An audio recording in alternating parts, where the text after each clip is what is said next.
Hello, everyone. This is Steel Rose's podcast. This podcast was created for women by women to elevate women's voices. And I hope you're all having a wonderful week so far. Thank you for checking in with me today. And today I want to talk a little bit about something that I've talked about before, but I want to revisit it as a topic because I do think it's pretty important. And that is what it is. What is it to be a leader? Now, this is something that I know professionally applies, but I do think personally it applies as well.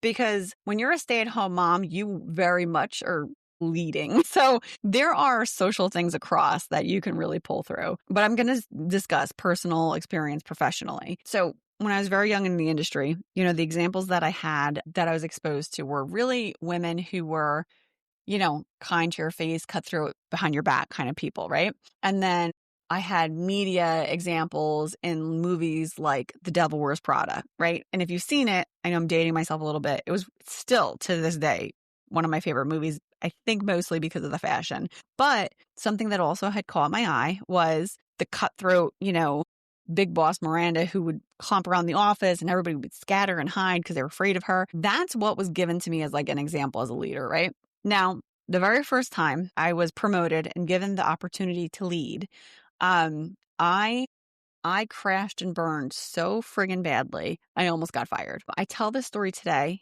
at my job, and I tell it to my colleagues now and my team that I manage now, and everyone thinks it's hilarious because they can't see me being as mean as the person that I describe. Jenny, early 20s, mid 20s, was a completely different person. Now, when I was given this responsibility to lead, I took it as, well, I don't have to do anything. I'm going to tell people what to do, and I'm going to take off, and I'm not going to come in. I'm going to show up late, or I'm going to leave early.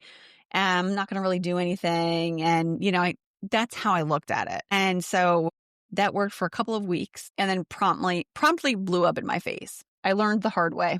As my parents would say, I usually did throughout my entire life. It's the Jenny way, apparently. But it took me a while to recognize what went wrong there. And I don't even think in the moment when I did not get fired, by the way. I gutted out the uncomfortable situation that I was in because I was being this person that I thought I had to be. A lot of people hated me because of it. Interns were frightened.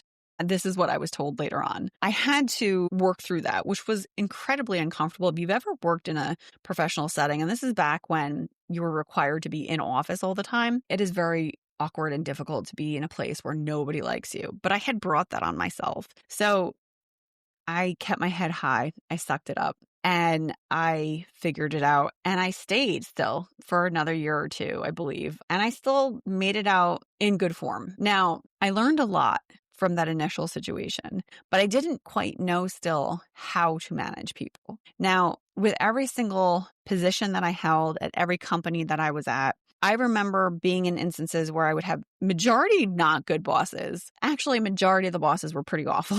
I think we all saw the same example. It was the really beat you down example. It's the toxic example. It's the boss that dumps everything on your desk as they leave to go have dinner at home. Those are the examples. And this is what I consistently experienced every single time and again.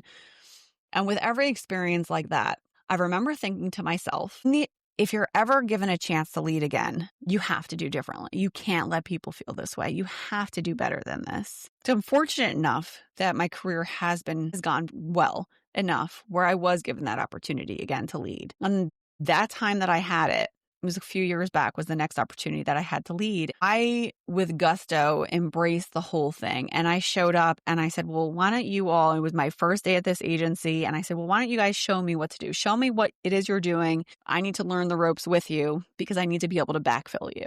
Backfill is basically somebody goes out sick. Because I was the leader in my mind, that meant that I had to step in. Now, I know a lot of the people at that one company sort of took it for a grain of salt at first, right? They were like, well, yeah, sure, we'll teach you. But nobody really expected anything because, again, they had only been exposed to people also that just dumped on them. So I come along, the first time somebody's out for vacation, I said, why don't you show me everything you need? Tell me what needs to happen. We're going to get it done while you're gone. Skeptical, because again, I'm an anomaly now. The week goes by, this person was out. I took care of everything. I am not the kind of person that is going to let an account or a client suffer. That is not in my genetics. I am a very much, we're all in this together. That is a leader. A leader is not someone who's going to just pass the buck. A leader is not someone who's going to just dump work on your desk, not give you proper guidance, not give you proper support, not tell you clearly what needs to happen. A leader is not going to do all those things. A leader is going to show up for you. They are going to make sure that you have what you need to succeed, because a true leader is a successful leader if their team is succeeding. If your team is getting promoted, if your team is climbing up that ladder, that is because you are a good leader and you've shown them the way. But that can only happen with a good leader. Now, when I was at that one particular agency, when the week ended, everybody was shocked that I had lifted a finger. I came to find out why later on, because my predecessor and people around me in the same position and role refused to help, refused to lift a finger, pushed it off on everyone else. They were, quote unquote, too busy to help. But the fact of the matter is, you cannot be too busy. You cannot be too busy to help, because that is why we're here. We're here to help. So flash forward to now. Now, I take this still very seriously. If I have to work every single night after work, that's because I'm in meetings all day making sure I'm supporting people. I'm making sure everyone else has what they need to succeed, and then I will get to the things that I need to get to. But the first and foremost job that I have is to make sure that the people around me are succeeding. I've seen quotes recently on LinkedIn that support this, and I've reposted them because to me, I'm like, this is really the finest example that someone can have of what it is to be a leader. I'm going to read the quotes to you because this is actually what triggered me to want to record this for you. The most powerful woman in the room isn't the loudest or the most intimidating. She's the one who lifts others up, who believes in the success of those around her, and who knows that true leadership is about empowerment, not control or competition. That's the biggest thing here. I have experienced time over time that when I showed up as my best self, the managers that I had at prior places would immediately begin to try to tear me down. Now, you might be saying, Jenny, you sound a little full of yourself, because I am full of myself, because I work very hard. I work very hard, as I'm sure you do at your job.